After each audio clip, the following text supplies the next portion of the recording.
Ça fait quoi de se dire que là, ton cerveau s'activait exactement comme un voyant? C'est intéressant et c'est surtout une part de combler le fossé qu'il y a entre la perception des gens qui voient et la perception des gens qui voient pas. Parce que justement, les gens qui voient, vous avez une perception globale des choses et ensuite vous analysez. Et les personnes qui voient pas, en général, on a une perception analytique et progressivement on construit avec les morceaux de puzzle qu'on a à mesure. Et donc notre démarche elle est différente et souvent on se comprend pas. Je m'appelle Marie-Laure, j'ai 60 ans, je suis aveugle de naissance et je suis kiné de formation.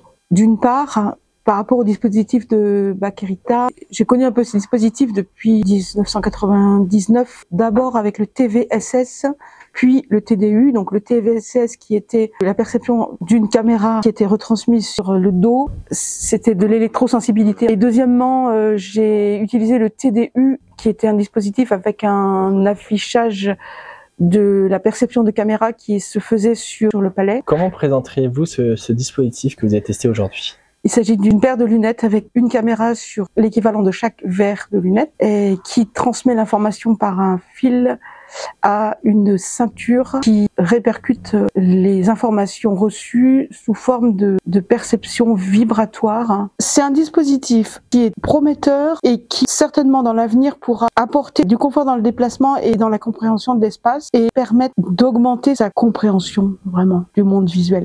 C'est une petite fenêtre ouverte sur le monde visuel. Et votre dispositif est intéressant, surtout que vous avez ce projet de le rendre facile d'accès, même s'il faudra de l'entraînement, mais c'est comme faire du vélo, quoi. Et c'est vrai que dans le déplacement, tous les gens qui n'ont pas de chien guide, je pense que ça peut les intéresser. Pas forcément à utiliser en permanence. C'est-à-dire que c'est pas forcément les lunettes que vous allez mettre le matin quand vous sortez chez vous. Tout dépend de la charge mentale que vous avez aussi. Faut être réaliste. Mais par contre, je pense que ça a certainement un rôle très intéressant. Je vous dis, les orthoptistes, les gens qui font de la rééducation basse vision, les gens, ça doit être très intéressant pour eux parce qu'il y a besoin de faire comprendre le monde visuel, quoi qu'il arrive, même si on ne l'utilise pas tout le temps et même si de temps en temps on veut rester dans nos marques, je dirais audio, tactile et autres, mais je crois que c'est important de savoir ce qu'il y a de l'autre côté. Justement, passer de la sécurité, je dirais, éviter les obstacles, à l'analyse de l'environnement et à la précision avec d'autres applications.